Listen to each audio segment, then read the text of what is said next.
This is a presentation of National Streaming Sports. Over 20 podcasters, 70 weekly shows, and a 3.4-star rating on Roku TV.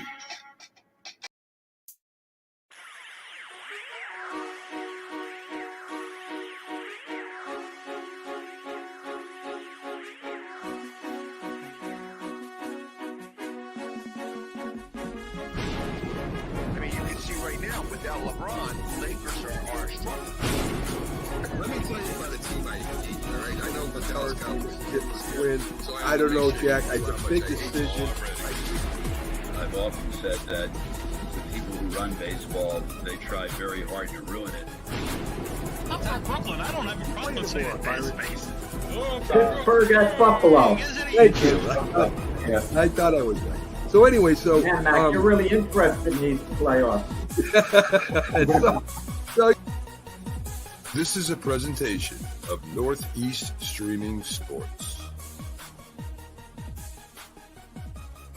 Good morning. You're listening to the Mac and Jack Sports Show on Northeast Streaming Sports.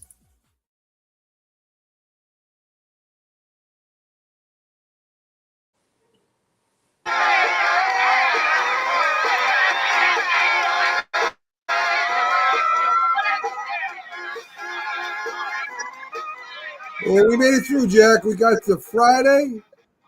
Nobody got hurt. Injury. We're not on the injury list, the pup list, anything like that. So we're ready to go here on Mac and Jack National Streaming Sports Show, Friday edition. Of course, I'm your host, your co-host here, Jack Hirsch. And Jack, shout out to Frank Tirzo for last night's interview. Great interview with him. You can check that out on YouTube. It'll also be on the Roku channel, coming in different slots. But I want to get to the Olympics. And when I watched the Olympics when I was younger, my favorite events were boxing. I watched Sugar Ray Leonard. I watched the Spinks brothers. I watched Roy Jones. I followed their careers through the amateur into pros. I felt like I was part of their story. It was great. It was great times in Olympic boxing.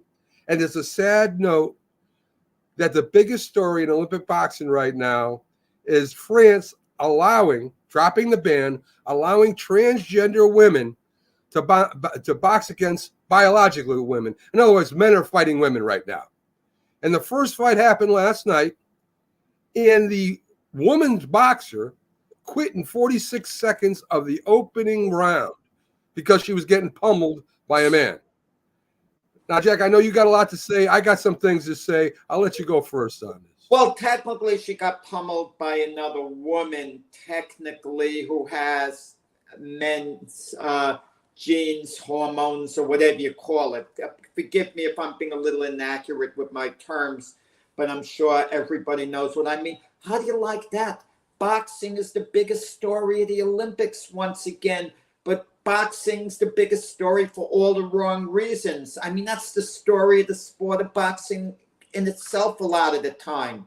It's not the fights. It's not going back to the days of when we had gold medalists like, Cassius Clay, Joe Frazier, George Foreman, Sugar Ray Leonard, Pernell Whitaker, Andre Ward, Oscar De La Hoya, and on and on. It was a big thing. And I'm going to tell you, in this controversy, transgender athletes allowed to cross over, supposedly, into the boxing ring, giving one competitor a tremendous advantage, because in reality, it's like a man fighting a woman. In reality, even though technically it's two women in the ring, everyone has the option of changing and being what they want. But this is a woman's issue. It really is. The women have to stand up, in a situation like this. And then the men will back them up. But if the women competitors aren't making a lot of noise about this, they're not all banding together. And if the women groups who are going to get on a man if he does something wrong, and rightfully so, by the way, if a man makes a big mistake, why aren't they rallying around this cause? It's like they're leaving it for the men to handle it. Rally around this cause, women's groups. The men have your back in this instance. But if you're not doing anything, no serious action is going to be done. And think of the women who've been training so long for this Olympic moment, and they have it kind of taken away from them unfairly. I agree, and well said. I couldn't have said it better myself. Let's welcome in TGI Sports Talk host Keith Engle. Keith, Hey, Keith. Morning, guys. If I'm coaches or trainers of these women, managers of these amateur women in some way, I am telling the French Olympic chiefs there, we're not fighting. We're out. You transgenders can fight. We'll have our own little tournament after this is over, and we'll find out who the real boxing champion is. And I know, as Jack said, men would be behind it. I don't know why they're not doing it. I think it's ridiculous. And what are your thoughts? I agree with everything I heard Jack say once I signed on, and it's a weird situation. First of all, they're trying to I don't know what the situation is with this person. There are arguments being made that they're not transgender. They were born with neither sex, which is something totally different, right? But either way, I mean, to the point about women not backing it up, part of me thinks they don't do it because there are a lot of women groups that think they can compete with men. We've had this competition or this conversation for a while, especially on my shows. And this shows women can't compete with men at a high level, right? In most sports. In none of the sports, Keith, in reality, let's be honest about it. And it's no put down of women. No. I mean, it's just what it is. Not your major sports, right? I mean, I agree. And probably all of them. I was trying to be kind, I guess, so I don't get ripped like I normally get by the women who follow my show. Because I get in trouble. Well, I'm wrong. Something like figure skating, for example. But even then, the women can look a lot better, but men can jump higher. Move a little quick in reality. I find it interesting, the fact, as you say, the women's groups won't get behind this. They could probably stop this because they're very, very vocal. They're very strong. They carry a lot of weight in this country. I mean, they get on guys like Harrison Bucker from Kansas City about his comments. They don't want to be told they have to stay in the kitchen and have babies.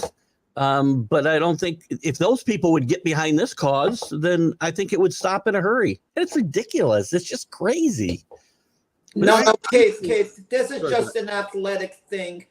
Any individual has a right to change as long as they're not hurting anyone else. They have every reason, and you agree on that, I know, and Mac does. Absolutely. This is affecting athletes in competition. Let's say hypothetically, one of the NBA players crossed over and wanted to play in the WNBA, one of the NBA stars, and he totally obliterated every possible record. Are we going to count that? No, you can't. By the way, this is a dangerous situation. Somebody could get hurt. That's what Frank said. That's what Frank said. Frank when I interviewed him, said somebody could get killed. Yeah. Somebody could get killed here and or seriously injured. And, to me, it's not up to the women's groups because the women's groups are political, right? They'll go any which way the wind's blowing. It's up to the female boxers in the Olympics right now. I know you trained for 4 years. I get it. I know you want to win an Olympic medal. I get it. But this is not the way to do it. If they all withdrew tomorrow, guess what? Women's boxing is done over there in the Olympics right now. If they do that, if they threaten to do it, it's done.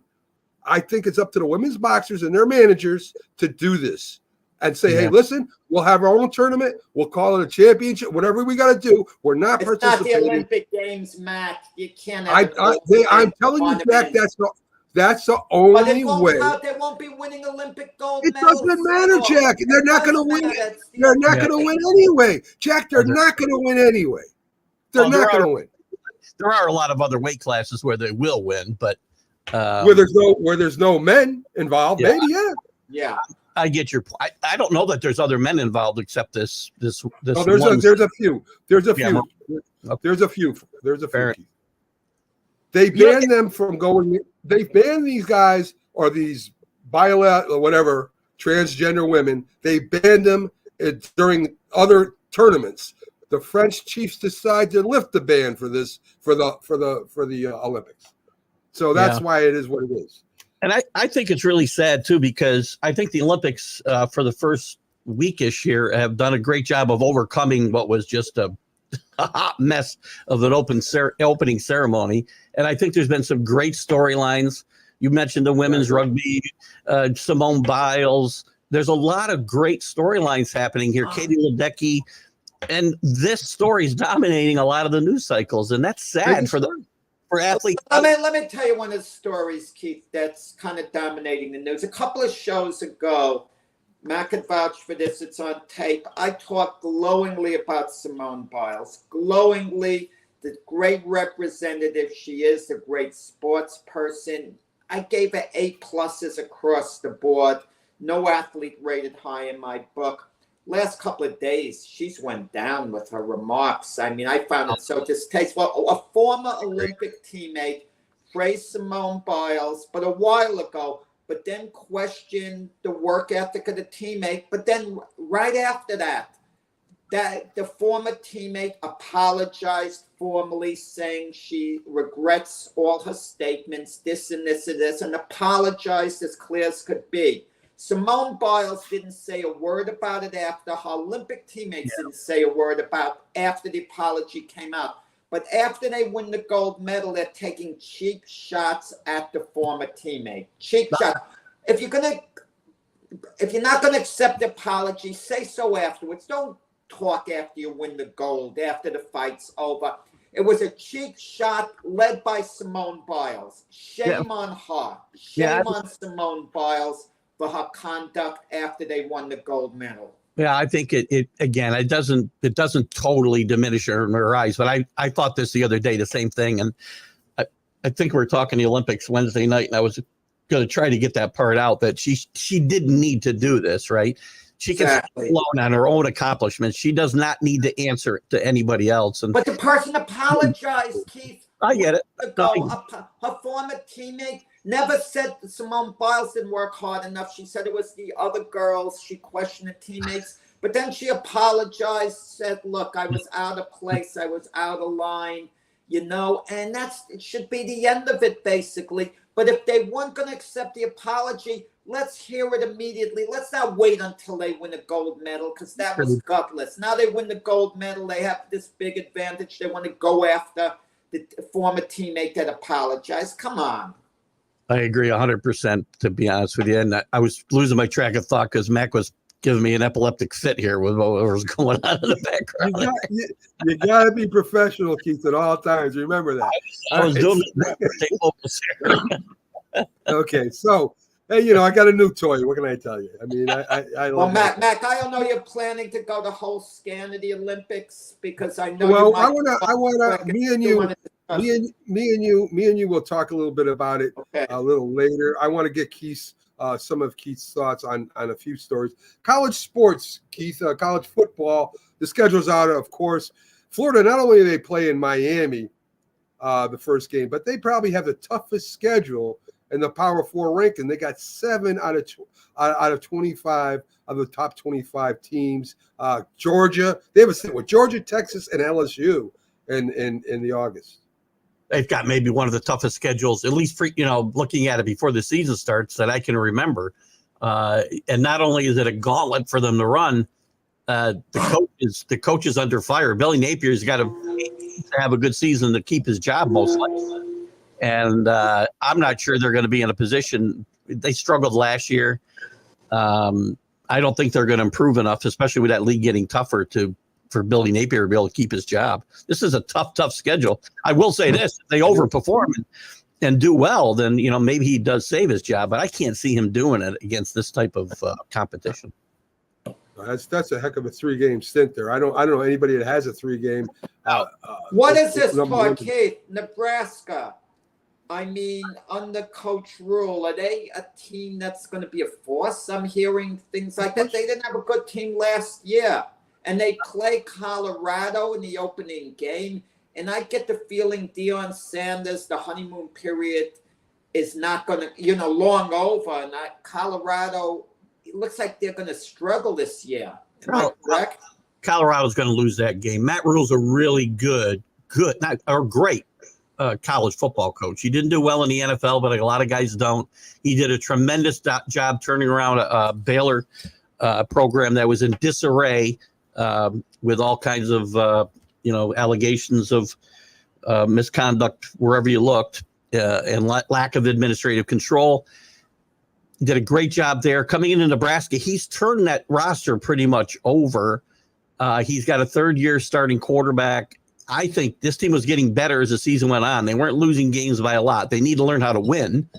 I don't think they're going to win the Big Ten. Don't get me wrong, but I think Nebraska is taking the right steps to at least get close to what Nebraska used to be. I think they'll be fun to watch. All right, good. Talk about the opening. I'm almost positive opening day, Keith. You've got 3 games that have some kind of significance. We already talked about Florida at Florida State, Notre Dame's at Texas A&M. That's going to be another good one. And we've got Penn State at West Virginia. How good do you think West Virginia is going to be this year? Listen, West Virginia is one of those teams. I'm surprised Coach Brown kept his job there. The rumors were he was going to get fired, but they played better near the end of last year. The Big 12 is going to be an interesting conference because I think there's 7 or 8 teams that could finish anywhere from 1 to 8, all of them. It's not going to be as good as the SEC. It's not going to be as good as even the ACC probably, but it's going to be a very entertaining and I think wide open league. And West Virginia could surprise. I like Utah there, and I like Oklahoma State to battle it out for the championship there. But I think West Virginia could be one of the surprise teams, or they could stink because they've been very inconsistent pretty much since they moved to the Big 12. A little MLB Yankees news. They sweep Philly, even though the Philly sports guy predicted that the Phillies would beat the Yankees 10-0. He predicted they go 162-0, so I don't think that's much of a surprise. I mean, listen, Yankees finally win 3 in a row. They win a series. DJ LeMahieu ends up getting a grand slam, drives in 2 more runs. He ends up getting 6 RBIs. I hope he wakes up. It'll be nice to get his bat up to, at least around 300 by the end of the year. I don't know if that's going to happen or not. But right away, their relief pitcher, Leiter Jr., comes in there in a tough spot and gets them out of that spot, Keith. Yeah, DJ LeMahieu, you mean you want him to get his batting average up to 200? You said 300. Maybe you want him to hit 300 for the rest of the year. Joe Torre used to say it best to players. You're not going to get your average up by the end of the season. Don't worry about it. What teams should do is the beginning of each month, post the stats on the board as a motivation for each player, like what you're hitting for the month, But DJ LeMahieu is a pro. He has value, moving him around different positions, and they have 2 years left on his contract after this one at $15 million a year. See, he's going to be with the Yankees next year. So get used to him. Use him as you can. And if he hits from now on, and he's just average, and and you can move him around the infield, he still could have some value to the team, some good value, perhaps. He's still a good, if not, he's not a great fielder at any of the positions, but he's good at every position that he plays, third, second, first. Yeah. Comes in for defense at first base a lot. I like what DJ can provide here. I don't remember the original question. What was the original?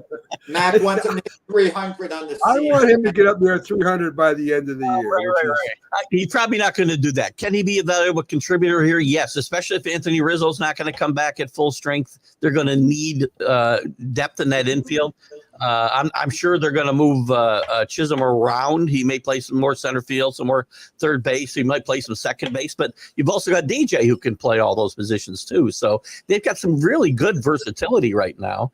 Well, this is going to be a fun offseason for you, Keith. When you look at all the holes the Yankees are going to have in the offseason, first base, Gleyber Torres will be a free agent. Second base, they'll have to address third base and left field. Chisholm will either have third base and left field, let's say, in all likelihood.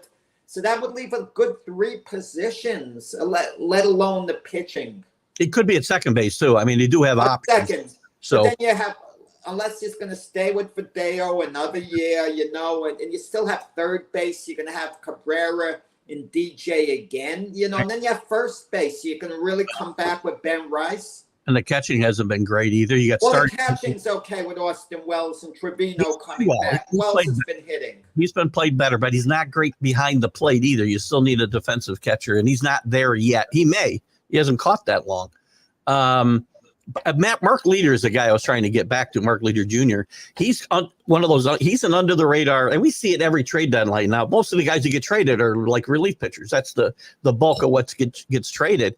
And the ones who really step up and help their team, those are the guys who win the trade deadline. And I was really excited to see Mark Leader Jr. get in here. He's the nephew of Al Leiter, by the way, and his father pitched in the major leagues. Yeah, well, Keith, you're giving Brian Cashman credit, doing a good job getting Leiter, Chisholm, before the deadline. I would like to have seen more, but he wasn't going to trade prospects, and I don't want to go down that whole road again. But if he wasn't going to trade prospects, I don't see how he could have done a lot better than what he did, and I'm okay. So Boston wins 3. One last comment. It's not your totally like we're all in.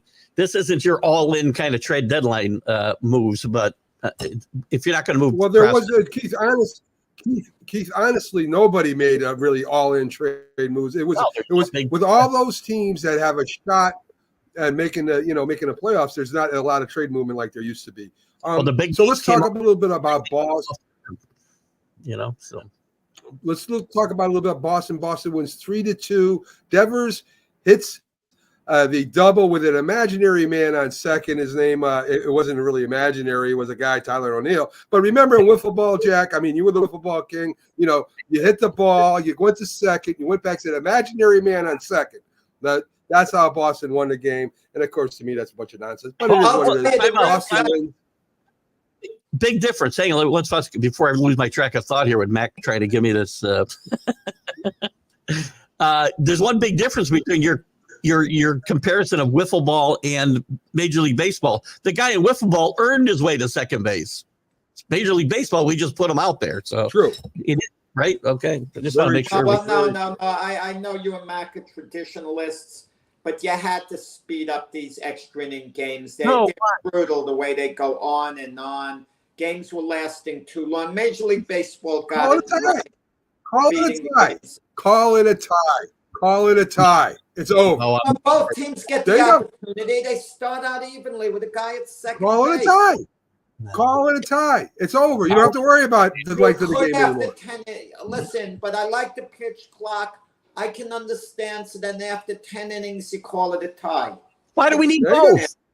No. First of all, no ties in baseball. Never. Stop. That can't happen. Why not? Second of all, if we have the pitch clock to speed up the 9-inning games, which is the problem, not the extra inning games, it's the 9-inning games that were really the problem. If you got a pitch clock, I don't need that imaginary runner on second base. That we don't need that. Major League Baseball lied to us from the beginning. They said this will go away. They kept saying it would go away, and it's still here. And it just changes the whole dynamic of the game. And I hate it. I hate it. And please. Well, anyways, back to Boston. Me and Jack talked about this guy. I said, well, they got a backup catcher. The Boston Red Sox, no big deal. Jack said, wait a minute. That might be a bigger thing than you think. And it was. He jumps in and he DHs. He drives in a run. So that worked for him. And their main pickup there. Let me get to him real quick. Danny Hansen is the backup catcher we talked about. And instant contribution by Lucas Sims, a relief pitcher they picked up. That's when you make good trades. If these guys can come right in and help your team out right away, I think that's a good trade for any team. Mets end up losing, 3-2? 8-3. Wait. They didn't play yesterday, the Mets. We're going. Neither did the Yankees. We're going back. Right. So we're going. Wait. It's Friday morning with the Wednesday night scores. I mean, for those of you who haven't heard the scores, you're getting them here. A lot of people sleep a lot. We're analyzing, Jack. That's part of our job. We're analyzing the trades and how they worked out. Anyway, so the Mets do lose 8-3. They didn't play last night either, Jack. So those are all our locals didn't play last night. Alex Cora's done a great job. Speaking of Red Sox, Alex Cora's does a great job. He was probably on a hot seat. We talked about this a couple weeks ago. Wow, Yes. well, he wasn't in a hot seat. He certainly was. 3 years He for doesn't matter. 21,750,000. Doesn't matter how long his He wasn't on contract is. any hot seat. Sure he is. That He team, was in big demand. They didn't want him to be a free agent to if Sox. They gave him a mega deal. if they had finished last again this season, Joey Cora would have been in trouble for sure. Now, to get to my Alex Cora, right? I tend to do that a lot. I apologize, Alex Cora. I do it too. Don't worry about it. My point being, he's done a great job because when you looked at this, I looked at this roster in the beginning of the season. I said, where are the runs going to come from? There's nobody here who can produce. And then they had all kinds of injuries. And not only did the guys who I thought couldn't produce, did produce a lot of them, even the guys that stepped up because they had a ton of injuries early in the year, like a lot of teams did. But they overcame them. It was a next man up mentality, and they did very and still have done very, very well. And the Orioles and the Yankees better be careful. I think right now the Red Sox are still in a wild card as we speak today. I'm not positive. I got to give credit to Mac. Mac did call it at the beginning of the season how the Red Sox would do. Okay? Well, we all know he's the the Red Sox. We know. And the thing about it, the Red Sox too, which is surprising me, they have arguably the worst defensive team in baseball. They make so many miscues in the field, yet they still manage to win. So you're right. Great job by Alex Cora. And, and the players, I guess, are buying into his philosophy, and he has a way of talking to him. Before we go on, I got to call Mac out. I'm pretty sure on my Sunday Stream of Consciousness later in the show, there was a comment from Mac that might put his Yankee card in jeopardy. I don't know. Yeah. Listen. It was all reverse psychology. I wanted the Yankees to hear me that if that the Red Sox are going to finish in second, and of course, what happens? That won't happen. Red Sox are going to have a hard time holding on to third. Okay. I don't think so. I mean, they're going to finish ahead of Toronto, who's having a miserable year, but the Rays are right behind the Red Sox. So if the Red Sox are third, even if they don't make the playoffs, I think it's a highly successful season. The Rays didn't act at the trade deadline like they were interested in finishing third, though. I mean, they didn't bring in any help at all. They unloaded the little bit that they did. They unloaded. Tampa Bay isn't a big doesn't work that way anyway. They work from their farm system. Well, they're going to be getting a new stadium there. The taxpayers obviously paid for. The deal was worked out. But the thing that surprises me, the stadium's supposed to seat 30,000 people, which is fine for most games. But what happens if the team really catches on and they're a hot attraction? I understand Fenway Park is a nice, cozy park, but I think they're building ballparks with less capacity now because maybe they just don't like the view of empty seats. I think that's part of it. It's more manageable. And by the way, why would we think they're going to draw more than that? They've been good for a long time and been competitive in two World Series in the last 15 years. And I don't ever think those fans are going to really support this team. No, there's no doubt. Florida on off-season training camps, I think they get more fans. Well, Miami. I mean, the Miami, Tampa Bay. I mean, they haven't been great franchises as far as a fan base goes. And you kind of wonder about certain cities that might, still want a major league team, where it might mean a lot to them, where they might turn out. I always wondered, would Buffalo be a big enough city if they had their own team? What type of attendance they get? For football, they sell out, but that's only a handful of games a year. Yeah, they support the Sabres too, but they didn't support the Braves when they were there. So it's hard to say if they can support four major sports in that market. I would agree. One other clip. Mike Trout is out for the season. Should he just retire? I mean, really? I mean, I know he loves the game, but he came back. He's out again. Because he's hurt. He's hurt every year. He's hurt all the time. You can't depend on him. $35 million a year. I know what he's getting paid, Jack. I'm asking. Just give the money up, right? Listen, if you can't play anymore, play next he's year. out again, Jack. He can't play if he's injured. Mac, he'll come back. at some point, not this year, next year. And worst case scenario, he can DH. Stanton gets hurt all the time. Should he just retire? Yes. No, he should just give the money up. Come on. Listen, I'm saying for the team. I mean, listen, forget about the money. Talk about it from a baseball standpoint, right? Mike Trout's probably not going to retire because he's very competitive. That's part of what makes him a great player that he is. That and a lot of talent. And it's really sad. It's really sad that it's come to this. Mike Trout could have been one of the best ever, and through no fault of his own, he is one of the best ever. You guys are funny because he is a great player when he's healthy, but he's not healthy anymore. This is not the first time.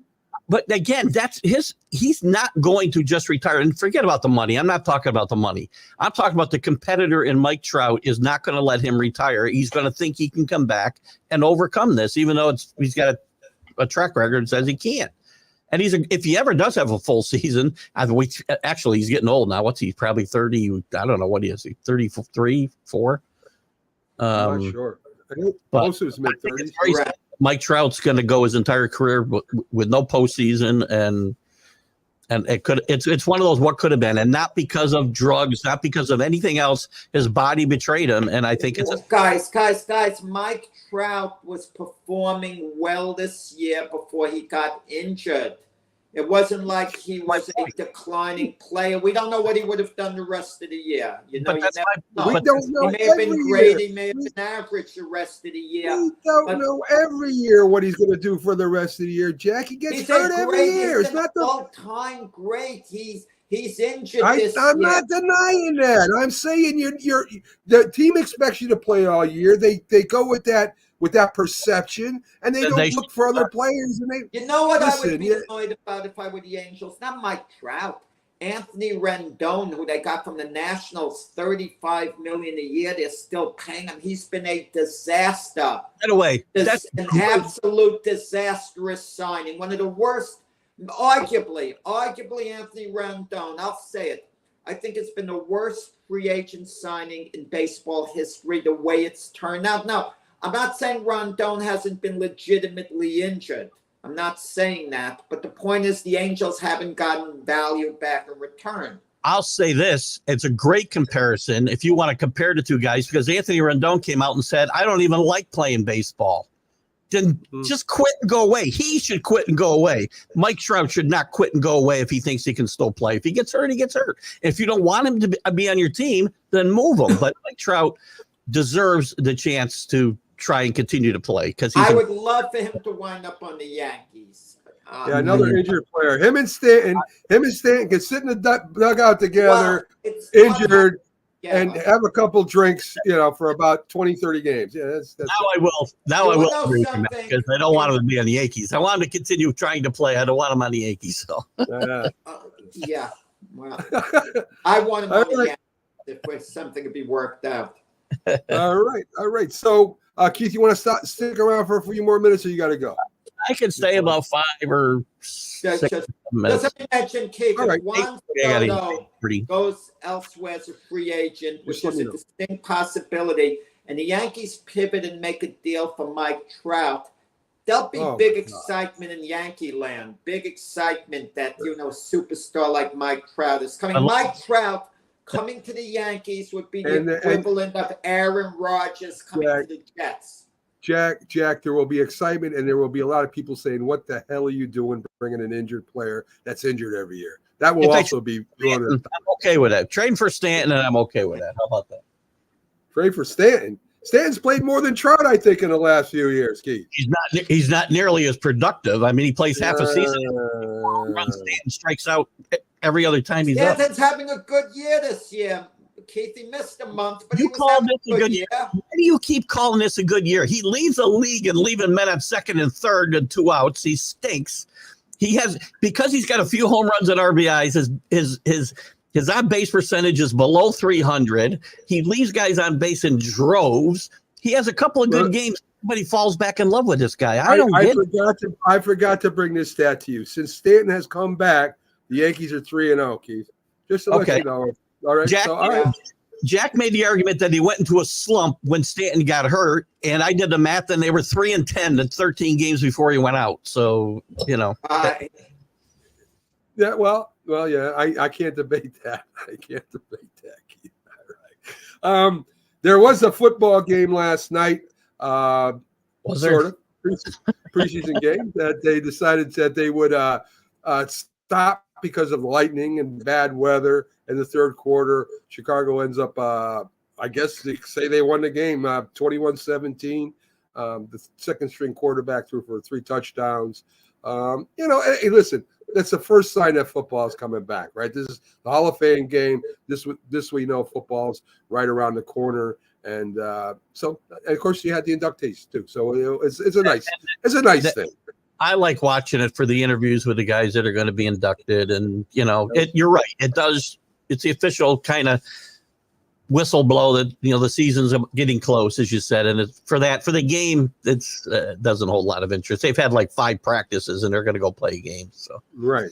So I mean, it's just like I said, it's more of a traditional thing. I like tradition. And I can't stand watching exhibition football. I love the NFL, the regular season games. I know early in the year it might be a little sloppy, but I still love watching the games. And I understand the exhibition games are important to the coaches evaluating who makes the team, this and that. But the starters don't play because they know they're going to be the starters for the most part. But, for backup positions, it's good value. Brett Ripien plays a really good game quarterback in the Bears yesterday. So what does that basically mean? He's going to have a roster spot. It's nothing. Yeah, it's not basically means. Yeah, but you also Jack, it is, you can get these tickets cheaper than regular tickets. You get to see some of the starters go in there. I enjoy it. I just enjoy football. So me, Jack, and Doc went to watch the Jets and the Giants. Had a good time. In this preseason game, I had a good time. So, I mean, if you love football, I don't care what it is as far as the NFL goes. I'm going to watch my Giants preseason games to look at different players who I think are going to be good, who may make the team. I mean, I'll be rooting for some of that's where I like it. I really don't care about the final score as much as watching some of the players, especially at the positions you need.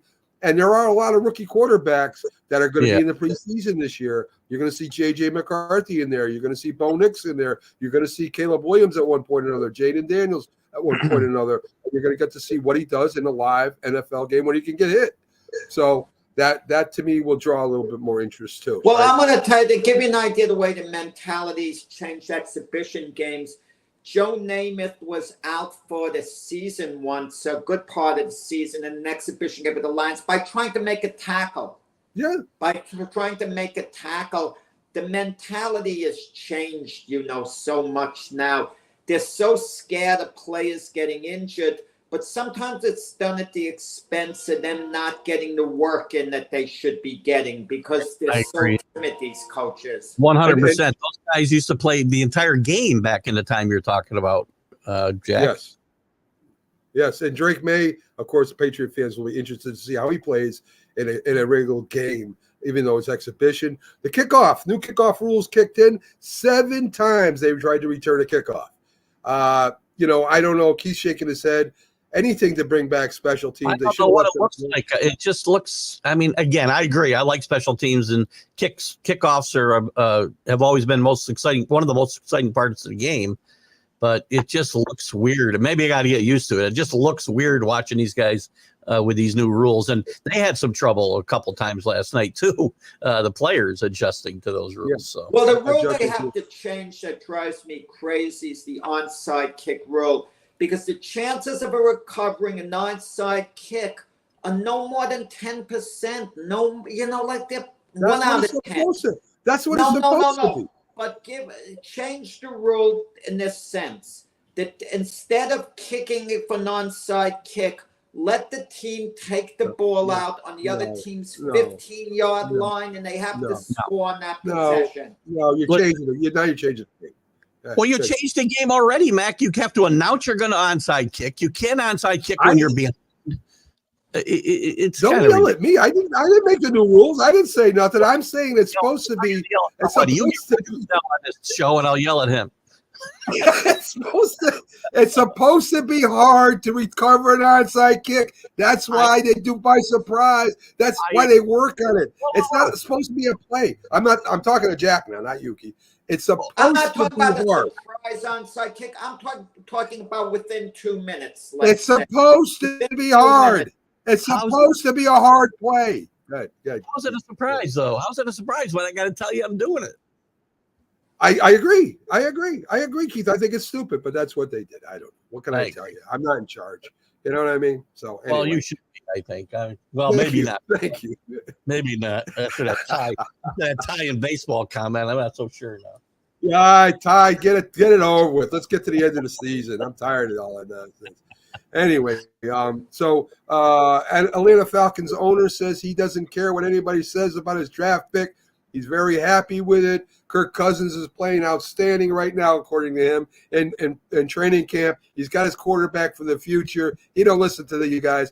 He says he's a team of thinkers. He's got this set up. So all the people and Kirk Cousins did he was told when he was signed that they were going to be probably drafting a quarterback, all of the stuff that Kurt said was wrong. So there you go. So the call this quarterback a liar on top of everything else. That's cool. Wait. The way is it doing it? Did you tell them they were going to draft? You were going to draft a quarterback highly. Like, let's say, for example, the Jets might mention to Aaron Rodgers, we're going to draft a quarterback in the later rounds, which they did in the 5th round.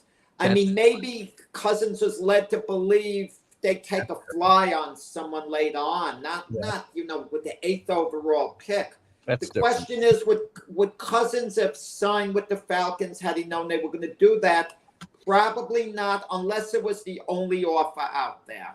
If it was the only offer out there, he would have taken the money. But the Vikings would have given him an offer, they would have paid him similar money to that, but they told him they were going to draft a quarterback in all likelihood very highly with their first pick. Well, I don't know. All right, guys, I got to jump. All right, Keith. Glad you stopped in. Keith Engle from TGI Sports Talk. Thanks for stopping in, Keith. See you Sunday morning. See you, Keith. Yes, sir. So there you go, folks. Keith Engle. And, we love having him in every Friday. And, again, on Sunday, the big football show. So, Jack, back to the Olympics. I wasn't aware that Simone Biles did all that stuff, to let you know while you guys were talking. I didn't know. No, my thing is Simone Biles is this. After they won the gold, now she's putting down her former teammate who questioned the work ethic, not a Simone Biles, of the other girls on the team, because she wanted to defend her current teammates. Why didn't she do it as soon as her former teammate made the remark? But then her former teammate apologized, said she was sorry, she regretted making the remark. But Simone Biles wasn't going to accept the apology. So if you're not going to accept the apology, speak about it immediately and forcefully. Don't wait for weeks until after you win the gold medal. And now you're bold. Now you're a hero. You could speak up. You know what it reminded me of? One guy who's been challenged to a fight, and then he comes with guys standing behind him and says, okay, let's fight. But if he's alone, he's not going to do it. So, Simone Biles was... to me, took a hit. I was disappointed in her. I appreciate her trying to defend her current teammates, but she didn't do it when the remark was said. And I didn't appreciate her not accepting an apology from the person who made the remark. She wouldn't let go. Wouldn't let go, and she tarnished her own tremendous achievement, to me only. Winning the all-around competition, remarkable comeback at age 27. It should have been pure joy, but she takes to Instagram and attacks her former teammate, who just made one remark. And her former teammate wasn't bad-mouthing the team for a while. There wasn't a history of all that. It was only one remark that the former teammate then apologized about. But Simone Biles wants to brand her and humiliate her for making that remark sometime later. I got to check out that. I didn't see that. I got to check out that comment. Of course, she did win the overall all-around gold and the remarkable Susina Lee won the bronze medal. So, and think about it.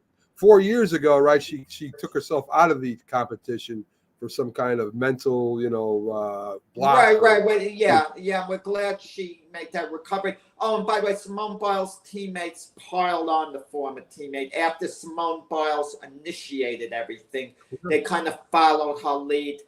Gotcha. They strike me as a bunch of, they were out of line. I don't want to go too far on what I have to say, but I was disappointed in the women's gymnastics team's conduct afterwards. They should have been, they shouldn't have even brought it up because, they got an apology over it, a sincere apology, but they couldn't let go. They still they wouldn't even accept that. And then they started attacking the former teammate, weeks later. Come on. The Olympic USA women's basketball teams wins 87-74 versus Belgium. Brendan Stewart, who was, I don't know if you've watched WNBA besides Caitlin Clark and everything. Brendan Stewart is a huge star. I watch. I follow it because, in large part, because of Caitlin Clark. Created like any other. Brendan Stewart is one of the stars there. 26.7 rebounds. Aja Wilson has 23 points, 13 rebounds. They're moving on to play Germany on their way to the quarterfinals. Everybody was worried when they played the WNBA All-Stars, but people don't realize the WNBA All-Stars might be able to get gold in the Olympics too, that team itself. So, I mean, maybe why don't they have, Jack, I've never asked anybody this question. Maybe why can't they have two basketball teams from the U.S. there? Why can't they, why can't you have like the East Coast and the West Coast or something? Why can't they do that? Well, you can only have one team and you have a roster. You're allowed X amount of players. You can't have different teams. What are they going to do? The Olympics, send in the Boston Celtics team to play for the United States? Come on. Well, team. Why can't they have what prevents? I guess it's got to be a rule that you can only have one team per country. But our country is bigger than France's. I mean, why can't we have more? No, France has different teams like the NBA. This is their national. No, but I'm talking about in the Olympics. In the Olympics, France has only so many people. France, you could put New York. All right, New York is about as big as France. So why can't we have more than one team? I mean, the United States is really a bunch of countries. If you think about it, the states are as big as countries over in Europe. Why can't we have more than one team? I don't know what you're talking about, Mac. You have me dumbfounded. What the heck are you talking about? Why can't we have more than one Olympic basketball team? How do you have more than one Olympic? So we should have two teams that have chances to win medals. That makes no sense. Mac, I don't know what you're talking about. I just want to clarify it yourself. Why is it that rule? I mean, if it was based off population, for instance, the Soviet Union, right? The Soviet Union had a bunch of countries in there, right? At one time. The States are nothing but small countries. Oh, I understand what you're saying now. So you think because the United States is bigger, we should have more representation in the Olympics and other teams. It doesn't work that way, Okay, Matt. I just wondered. I had to ask the question. It doesn't work that way. It would be there is no bad question, Jack. There's no bad questions. There's no stupid questions. So anyway. All right. So let's go on. The men did win. They did beat Sudan. Their third team went in there. Tatum played in the game. The bench outscored them. They got like 66 points. But Joel Embiid didn't play at all. That's the story with these Olympics. Who's not playing? That's what people are focusing on. Jason Tatum didn't play one game. Everyone's focusing on and getting on Steve Kerr. It's one game. Now Joel Embiid's sitting on the bench sulking. All these guys want to play. And even though Steve Kerr says he doesn't care, this is the way it's going to be done. And he's made a lot of good moves. He's coached well these Olympics. You kind of wonder, hypothetically, let's say he decides, I'm going to sit Steph Curry. He's got to deal with Steph Curry when the NBA season begins, and he doesn't want an unhappy Steph Curry. And that's a bad reason. You got to show that you're that way. You got to sit Steph Curry. You got it, just to show them No, you there's equal. You're playing your best guy, and LeBron commands such power. It's so hard to sit LeBron, but the point of the matter is, elite players have to sit a couple of them. It could be Kevin Durant, it could be Anthony Edwards, Joel Embiid, Jason Tatum. Whoever at that time has to sit. You got to win the gold medal. At the end of the day, it's going to come down to this. If the U.S. wins the gold, Steve Kerr's off the hook. How can anyone complain? You win the gold medal. But he also knows he for all his bold talk, not caring about feelings and this and that he can't be concerned with it. He's not going to be sitting these superstars more than one game in a row.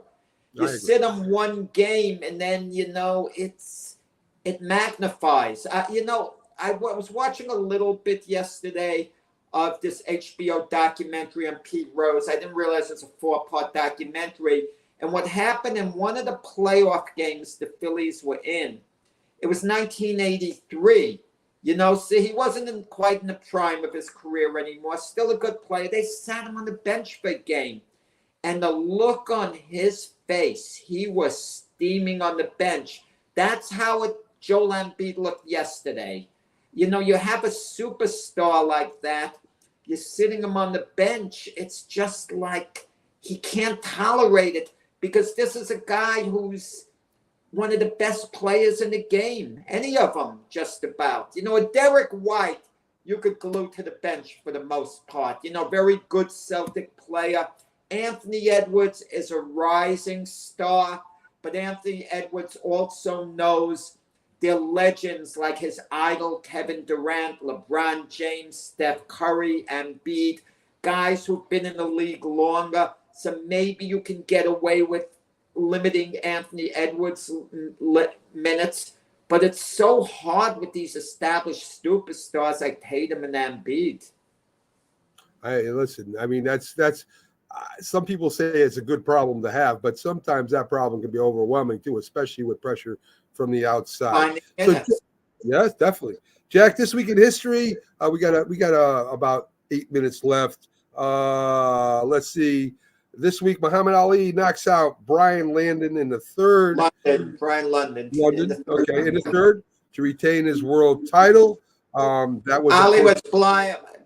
London was completely outclassed, complete mismatch. He wasn't in Ali's league, even though London actually fought for the heavyweight title in 1959 against Floyd Patterson and lasted into the 11th round before getting stopped. But he was very average, and Ali got him on the ropes in the third round and just unleashed a lightning fast flurry. And London, went down and was counted out. Yes. 1992, Carl Lewis leads the U.S. sweep of track and field. Carl Lewis, 1992.